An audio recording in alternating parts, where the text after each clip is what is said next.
Yang sudah ketemu, kita akan baca bersama-sama ya. Saudara, kita sudah mendengar firman Tuhan yang terambil dalam Yakobus 4 ayat 13 sampai 14. Baik saudara, kita melihat di sini bahwa kita telah mendengar sebagian dari firman Tuhan yang telah kita baca saudara. Mungkin ada di antara kita yang pengusaha, ada pengusaha, puji Tuhan ya. Ada pengusaha, ya kita semua pengusaha ya saudara ya. Kita percaya bahwa kita walaupun gede maupun kecil ya, kita pengusaha saudara. Amin. Ya, jadi kalau kita pengusaha, kita ada satu misi, visi yang besar saudara. Amin. Supaya kita menjadi besar usaha kita, ya enggak? Usaha kita menjadi berkembang ya, menjadi besar saudara ya. Jadi semua itu manusiawi saudara, manusiawi ya, manusiawi sekali kalau kita ingin menjadi besar. Jadi dalam perikop ini kita melihat bahwa ada seorang pengusaha yang punya rencana suatu besar di satu kota saudara. Ya, dia dikatakan di sini dia punya misi, visi yang besar di satu kota. Ya, jadi kita melihat di sini bahwa dia pikir kalau dia ke satu kota itu, maka dia akan meraih keuntungan yang besar, ya enggak? Dia akan memperoleh untung yang besar. Nah ini, jadi dia mau berdagang di satu kota yang dia udah impi-impikan, dia sudah rencanakan akan menjadi meraup keuntungan yang besar. Dalam pikirannya di kota itu pasti banyak yang bisa dia kerjakan. Tapi akhirnya manusia hanya bisa berencana, ya enggak saudara? Kita ini hanya bisa rencana saudara. Kita, gue pengen ini. Tapi yang menentukan siapa? Tuhan, ya. Tuhan yang menentukan. Tuhan yang berkuasa yang menentukan apa yang dia inginkan pada diri saudara dan saya. Tak seorang pun yang tahu akan hari esok saudara. Kita berencana, udah matang nih saudara rencana kita. Tapi bisa gagal nggak saudara? Bisa gagal saudara. Contohnya saya dulu ke Bali saudara. Tiba-tiba nih iseng-iseng nih. Bilang, Mam, kita rencana, malam ini rencana sama anak saya, si Brian sama istri saya. Kita ke Bali yuk. Mungkin di sana kita bisa buka restoran, terus kita bisa mobil bisa disewa-sewain kan, banyak turis kan di sana kan. Tapi apa saudara ketika sampai di sana saudara? Yang kita rencanakan tuh nggak seperti yang kita inginkan. Ternyata di Bali itu mobil yang nganggurnya banyak saudara. Kita pikir kan daerah wisata ya nggak, banyak orang nih sewa-sewa mobil turis-turis. Ternyata enggak saudara, banyak mobil yang nongkrong nganggur. Baru saya pikir mau suruh orang deh nih, kita bagi hasil nih, lu jalanin mobil gini, sewa-sewain gitu. Ternyata nggak bisa saudara, mobil saya aja nganggur pak, katanya. Itu orang Bali punya tuh. Nah, jadi apa saudara, kita udah rencanakan, ternyata bukan itu yang kita mau ya. Nah, Yakobus 4 ayat 14 saya bacakan sekali lagi, dikatakan bahwa sedang kamu tidak tahu apa yang akan terjadi besok. Apakah arti hidupmu? Hidupmu itu sama seperti uap yang sebentar saja kelihatan lalu lenyap, saudara ya.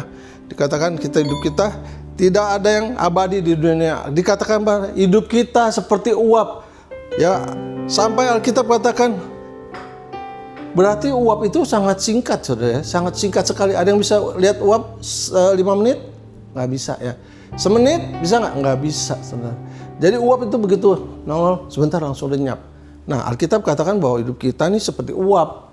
Jadi pengusaha ini pikir, wah saya mau bikin satu proyek yang besar. Udah gitu ternyata apa yang terjadi saudara tidak seperti yang dia gambarkan ya. Coba bisa. Jadi kita nggak bisa saudara kalau dikatakan bahwa hidup kita sangat singkat seperti uap. Jadi ada 3 alasan mengapa hidup kita seperti uap saudara. Dikatakan seperti uap. Yang pertama dikatakan our life is very short. Hidup kita sangat pendek ya. Jadi hidup kita ini sangat pendek. Sangat pendek sekali. Sangat singkat.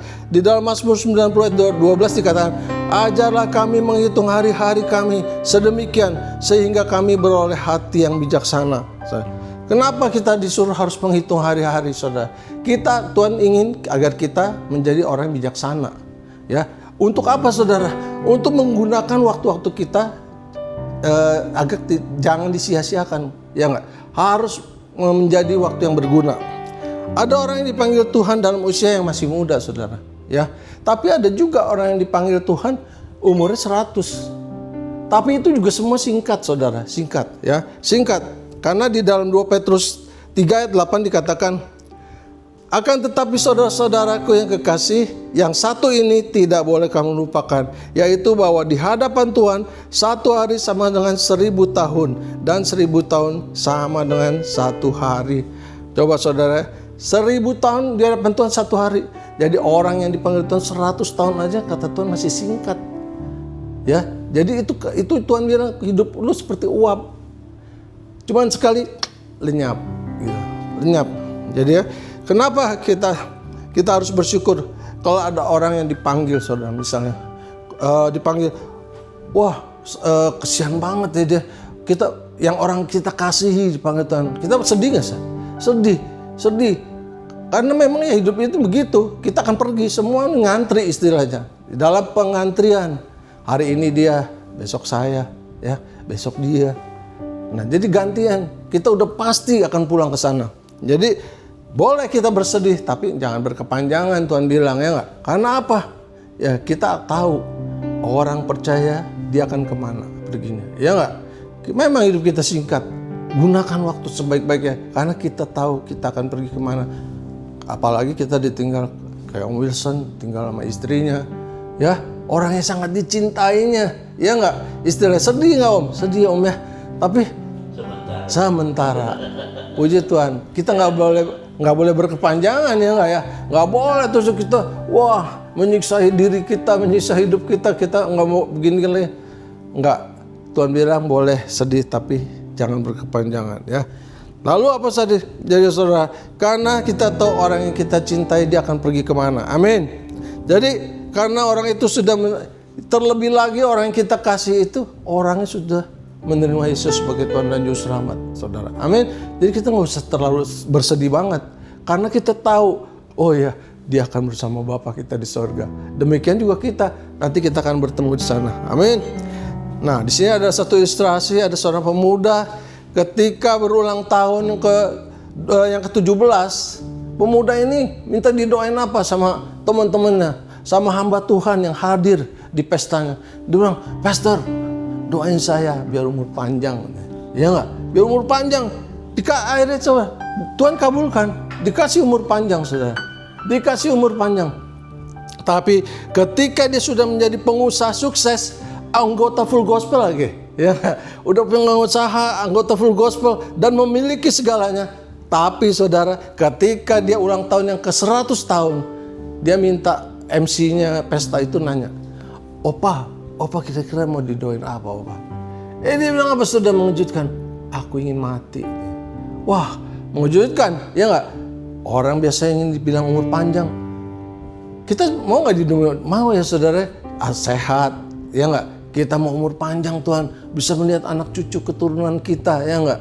Tapi Opa ini bilang dia ingin mati. Kenapa saudara? Di dalam Mazmur 90 ayat 10 dikatakan, masa hidup kami 70 tahun, dan jika kami kuat 80 tahun. Dan kebanggaannya adalah kesukaran dan penderitaan. Wow, sebab berlalu buru-buru dan kami melayang lenyap. Jadi kenapa si Opa ini bilang, aku ingin mati? Kenapa? Jadi karena kesukaran dan penderitaan yang itulah yang dia alami. Ya, dia sudah mengalaminya. Jadi dia pikir, untuk apa lagi saya hidup? Saya nyusahin orang, ya nggak? Mungkin dia udah kencing dan pup di ranjang, ya nggak? Menyusahkan orang nggak kira-kira saudara? Menyusahkan orang. Jadi dia begitu ulang tahun, dia nggak pengen apa-apa lagi, saudara. Harta banyak, saudara. Anak-anaknya berhasil semua, tapi dia sudah nggak ingin itu semua. Karena apa? Sudah menikmati, ya. Dia juga udah mengalami penderitaan. Tuhan bilang, orang umur paling 70 tahun, 80 penderitaan. Ya, tapi saya lihat Om Wilson sehat. Amin, Om Wilson. Puji Tuhan, beri kemuliaan bagi Tuhan. Ya, kita doain Om Wilson bisa 100. Ya, kita doain. Ya Om, kalau sehat nggak apa-apa kan Om? Nah, sehat 100 umurnya. Jadi waktu Tuhan bukan waktu kita. Ya. Jadi waktu Tuhan bukan waktunya kita, ya saudara. Kita punya rencana begini. Kita pengen umur panjang, pengen saya. Tapi kata Tuhan kalau bilang, pulang, pulang. Ya nggak bisa. Kita nggak tahu, ya. Bukan waktunya kita. Jadi apapun yang terjadi dalam hidup kita, saya percaya Tuhan punya waktu dan rencana yang terbaik buat saudara dan saya. Amin. Ya. Lalu yang kedua, kenapa sih kita dibilang hidup kita seperti uap? Ya nggak? Hidup kita seperti uap. Dikatakan yang kedua, ya, life can end anytime. Jadi hidup kita bisa selesai kapan aja, ya nggak? Bisa kapan aja kita bisa selesai, saudara. Bisa selesai. Lalu dikatakan, jadi ingat saudara, sangat sedikit waktu yang dapat kita perbuat di dunia ini. Tuhan bilang, waktu lu sangat singkat banget gitu loh. Singkat. Jadi hidup kita dapat berakhir kapan saja, ya. Tanpa pandang usia. Kadang-kadang orang pikir, gue masih muda, umur gue masih panjang, gue mau menikmati hidup gue dong, ya nggak? Gue mau menikmati, mau bersenang-senang.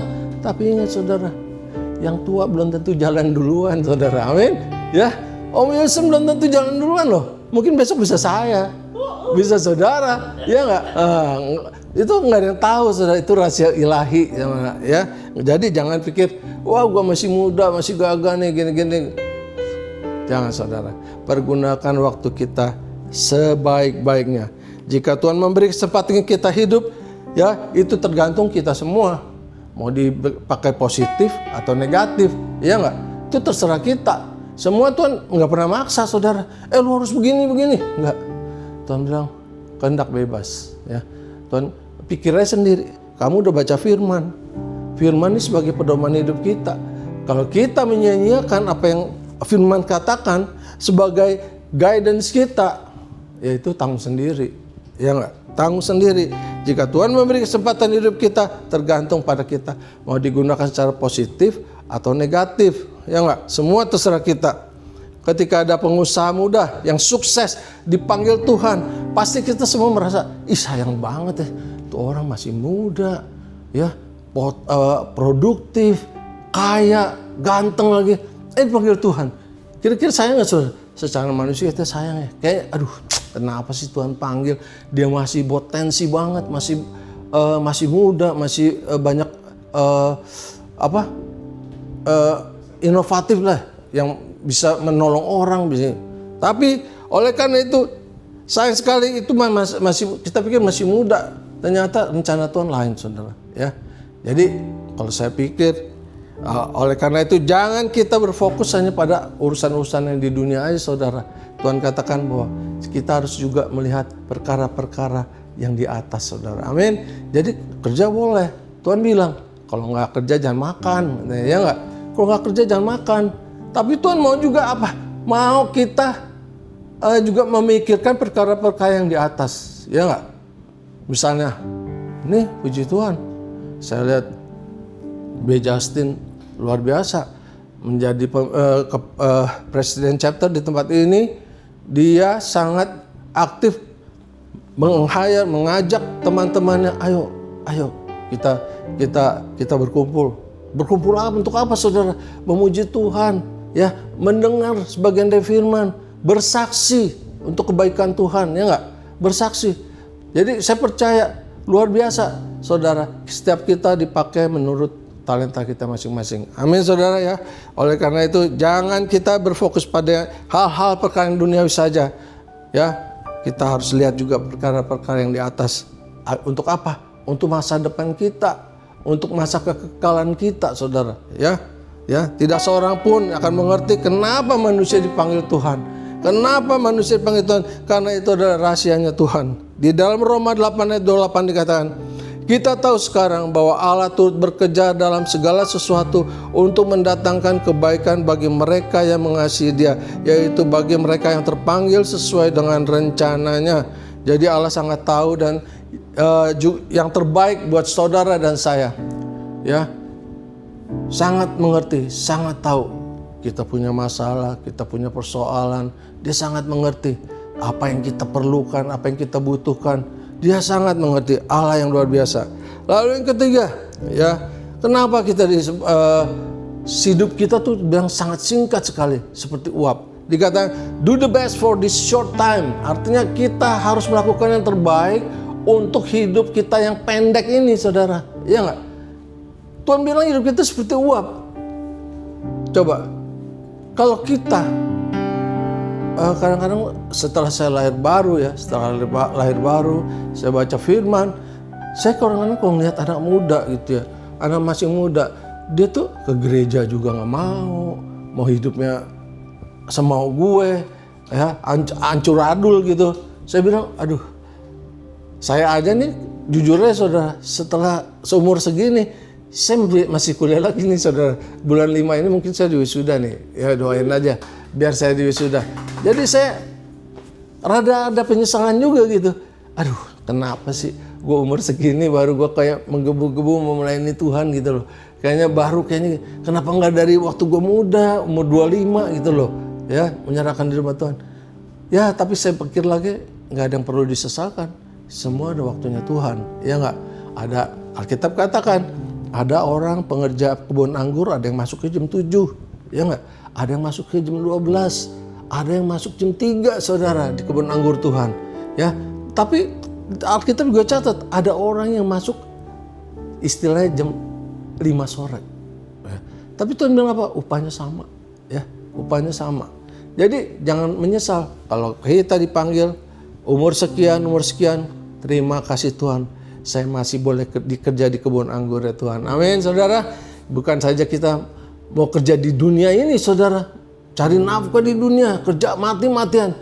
Tapi kita juga mau memberitakan kabar baik. Saya mau kerja di ladangnya Tuhan. Amin. Ya. Jadi gunakan waktu kita untuk yang terbaik. Yaitu untuk apa? Untuk menolong orang lain.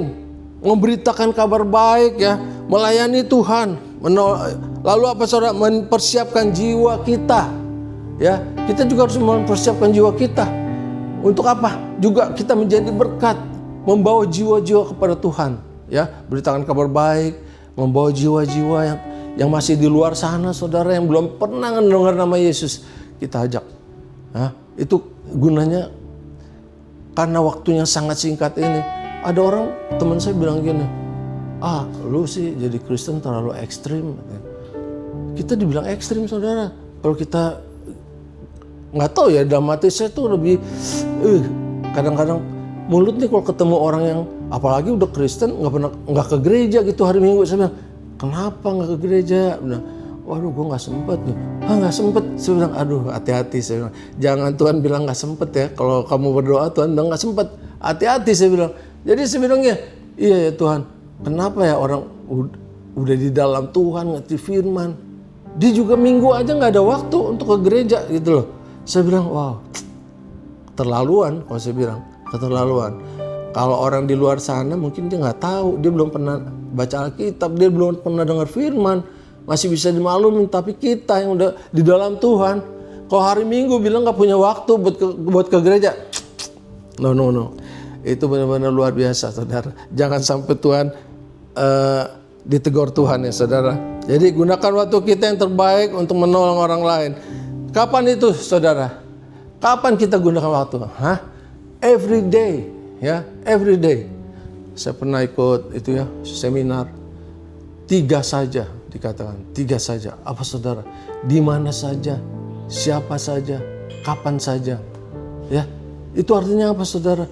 Anytime kita kalau ketemu orang apa, coba kita bersaksi aja. Soal dia menerima atau tidak itu terserah dia, ya nggak? Yang penting saya percaya ketika kita firman sudah ditaburkan, firman Tuhan sudah ditaburkan, tidak akan tinggal sia-sia. Amin saudara, tidak akan tinggal sia-sia. Jadi kapan kita lakukan? Every day, ya. Hal yang penting dari kehidupan kita bukan hanya harta, bukan kekayaan, bukannya uang saudara ya. Bukan. Orang pikirnya, gua harus kaya gini. Tidak semua orang saudara diberi karunia kaya. Ya, amin. Nggak semua orang. Memang kita harus berusaha. Tuhan bilang harus bekerja. Tapi soal kekayaan itu anugerah saudara. Ya nggak? Ada orang kerja. Kalau kita pikir saudara, kita kerajinan kita dibanding itu orang yang di luar kuli bangunan lebih rajin dia saudara. Pikir-pikir dari jam 3 pagi mungkin dia udah kerja, ya nggak? Kita masih enak-enak tidur di kamar pakai AC, dia udah jam 3 pagi udah kerja keras saudara ya. Jadi soal kaya anugerah saudara ya. Ada orang yang pintar luar biasa, pintar nih, otak D3 S3 saudara, nggak punya rumah saudara. Ada dosen saya saudara, udah dosen, rumahnya masih kontrak, rumahnya setengah tembok, setengah pagar saudara. Saya datang ke rumah, saudara, ini dosen S3, rumahnya seperti begini. Berarti saya bilang, jadi nggak jaminan juga saudara. Jadi kalau kita berhasil, kita bisa diberkati, itu benar-benar anugerah Tuhan. Amin saudara.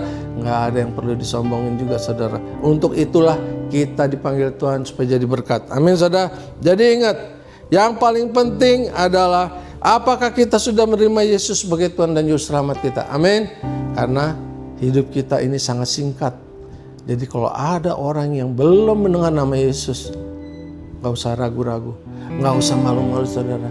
Beritakan Yesus. Saya percaya kalau orang bilang, lu terlalu fanatik lah, itu bisikan setan tuh. Supaya apa? Kita nggak buka mulut kita, ya nggak? Supaya kita nggak memberitakan kabar baik. Itu pekerjaan iblis. Dia mau supaya teman dia banyak, gitu loh. Jadi ingat saudara, Tuhan bilang hidup kita seperti uap. Saya renungkan, iya Tuhan. Memang saya juga udah umur 61 saudara ya, istilahnya udah masuk usia senja lah saudara gitu. Tapi saya percaya saudara ya, kalau kita mau dipakai Tuhan ya, saya percaya Tuhan akan memakai kita. Amin saudara. Demikian firman Tuhan, biar firman yang berkat bagi kita. Kita naikkan satu pujian ya. Di dalam hidup ini ada kesempatan saudara. Jadi jangan disia-siakan. Amin. Ayo kita. Haleluya, haleluya. Hidup ini adalah kesempatan. Hidup ini untuk melayani Tuhan. Jangan sia-siakan waktu yang Tuhan beri. Hidup ini harus jadi berkat. Oh Tuhan, oh Tuhan, pakailah hidupku selagi aku masih kuat. Bila saatnya nanti ku tak berdaya lagi, hidup ini harus jadi berkat. Haleluya. Bapa, terima kasih Tuhan, firman tadi ditaburkan, biar apa yang kami dengar Tuhan boleh menguatkan iman kami, mendewasakan kami Tuhan. Kami percaya firman-Mu akan tinggal tetap di dalam hati pikiran kami.